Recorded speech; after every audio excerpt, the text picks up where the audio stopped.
tiene su propio día nacional y festividad, único y majestuoso.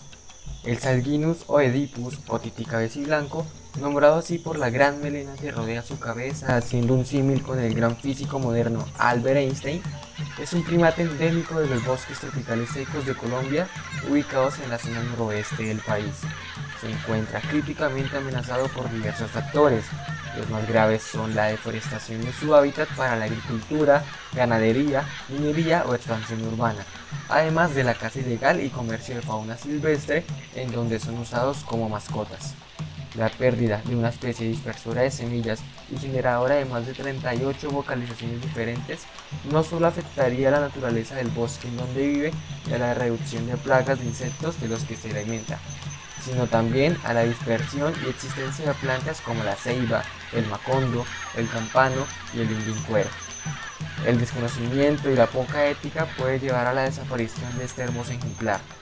Veamos un poco más de ello.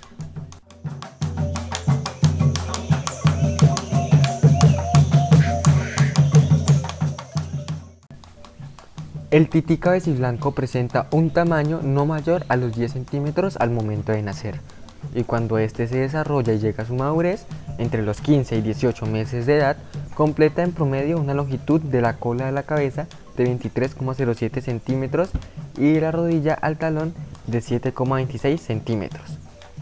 Pesan alrededor de 400 a 417 gramos en medio silvestre y de 565 a 700 gramos en cautiverio.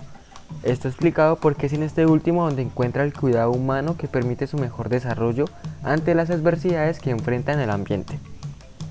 Al ser un mamífero, su patrón de crecimiento viene dado de la siguiente manera. Con el objetivo de determinar las condiciones que atañen la reproducción del tití, se hizo una comparación de la reproducción del mono en cautiverio con respecto a su estado salvaje.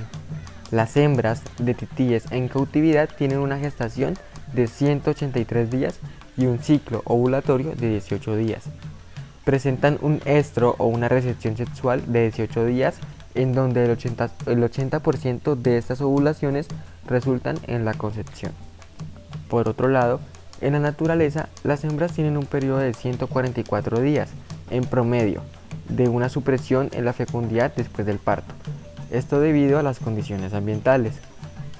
Parte importante de este estudio indica que mientras las hembras en cautiverio se reproducen 2 veces al año, las titíes silvestres solo lo hacen una vez antes de la estación lluviosa. El periodo de nacimiento parece estar muy correlacionado con un gran consumo de frutos e insectos en su dieta, y la composición de la dieta puede también influir en la fecundidad, si una hembra tiene una o dos crías.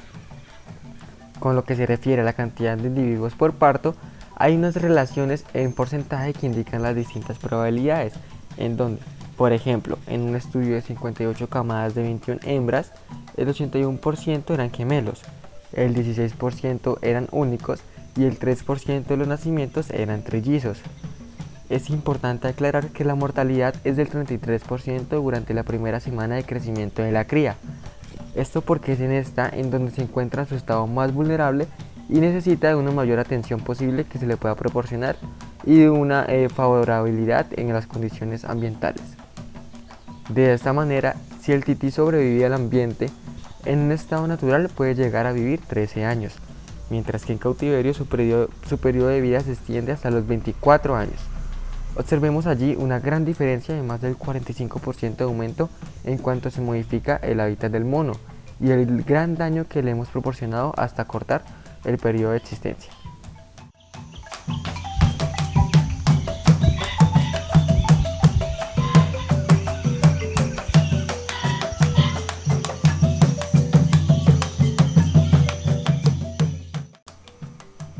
El mono tití cabeciblanco podría poseer un trade-off o relación negativa entre dos características en la manera en que amamantar y cuidar a sus crías requiere de bastante energía, por lo cual los monos tití suelen dar a luz durante la primera mitad de la temporada de lluvias, cuando la fruta es más abundante. No obstante, si no existiese esta abundancia en frutos, la crianza de sus crías se vería afectada, o en tal caso el mono decide no procrear para poder sobrevivir con los escasos recursos que le quedan. Sin ninguna restricción filogenética, el tití es todo un estratega de tipo K, demostrado en el cuidado que ejercen los padres sobre la cría. Además de ello, ocurre un caso particular con respecto al cuidado de esta especie, y es que el cuidado parental es compartido por todos los miembros del grupo.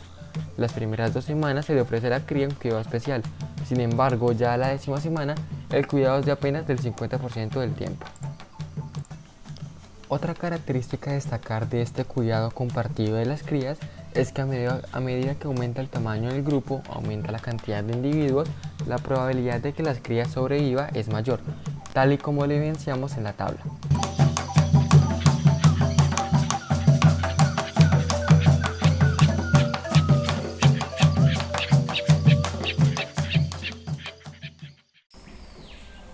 Es un tipo de organismo unitario al poder diferenciarse de forma simple, con un ciclo de vida compuesto de la siguiente manera: nacimiento, juventud, madurez sexual hasta los 18 meses de edad y un ciclo reproductivo dependiendo de las características del ambiente, donde con anterioridad hemos definido su valor reproductivo.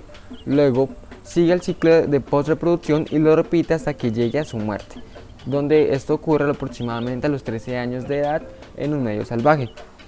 De aquí se concluye que es un ser itheriópara, al poder reproducirse varias veces en su periodo de vida. Específicamente un itheriópara perenne estacional, puesto que sus actividades sexuales van de la mano con el periodo anterior al de las lluvias. Conserva a lo largo de su vida una curva de supervivencia de tipo 2, como la que observamos en la imagen, de forma lineal, pues mantiene un curso firme con respecto a su supervivencia. Si se tiene en cuenta la amenaza crítica a la que está expuesta la especie, esta curva de supervivencia podría cambiar. No obstante, dejando esto de lado, se mantiene el tipo 2.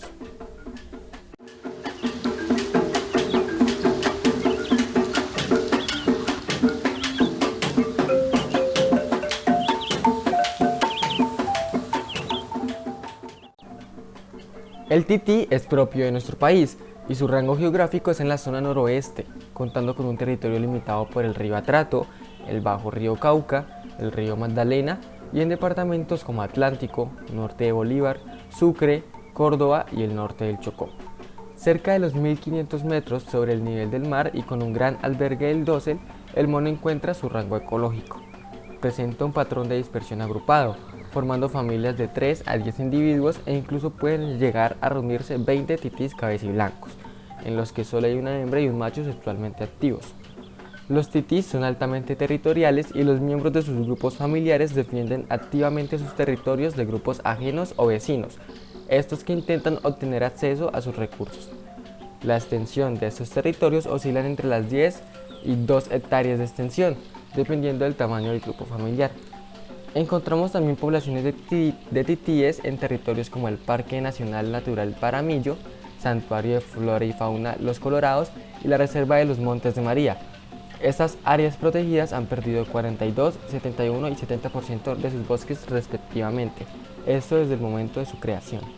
Sin embargo, encontramos aquí el Hábitat Patch, ubicado en el Parque Nacional Natural Tayrona, producto de una liberación para su cuidado, en donde el mono reúne una gran cobertura de dosel, un gran refugio y una defensa ante las manos del hombre, además de una gran cantidad de frutos. Fue allí donde su población original creció en un 200%. Con respecto a la dinámica poblacional del tití cabeciblanco, esta se encuentra dentro de una metapoblación, producido por la generación de parches en el ambiente del tití y generando así una baja conectividad entre estos. Esta es una consecuencia de la deforestación y de la cantidad de daños y afectaciones que se le han generado al hábitat del tití. Es un gran consumidor de frutos tropicales, pero depende totalmente de la época de lluvias, que es donde brota la mayor cantidad de estos. Se alimenta también de néctar, frutos secos, resinas e insectos. Su alimento de preferencia son los frutos y los exudados de una planta conocida como el anacardium. Vive en las copas de los árboles y usa las conexiones entre estos para desplazarse. Es por ello que si un ecosistema no tiene dosel, el mono se verá totalmente afectado. Su forma de competencia podría categorizarse como de explotación si se tienen en cuenta las acciones antrópicas. Si no se tienen en cuenta sería de forma simétrica, concluyendo así un parámetro ambiental de nicho realizado.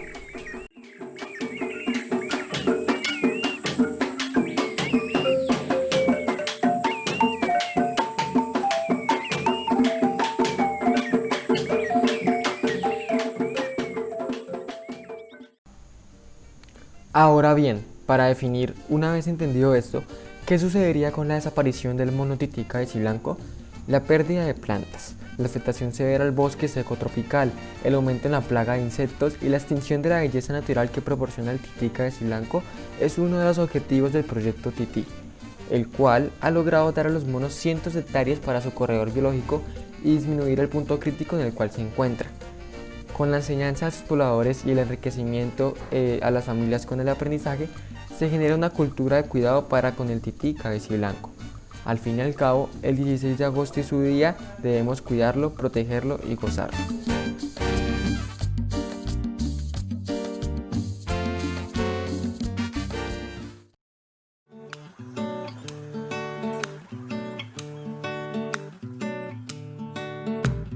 Tengo el pelo blanco, muy blanco. Tengo la cara negra, muy negra. Me llaman titica blanco. Vivo en una ceiba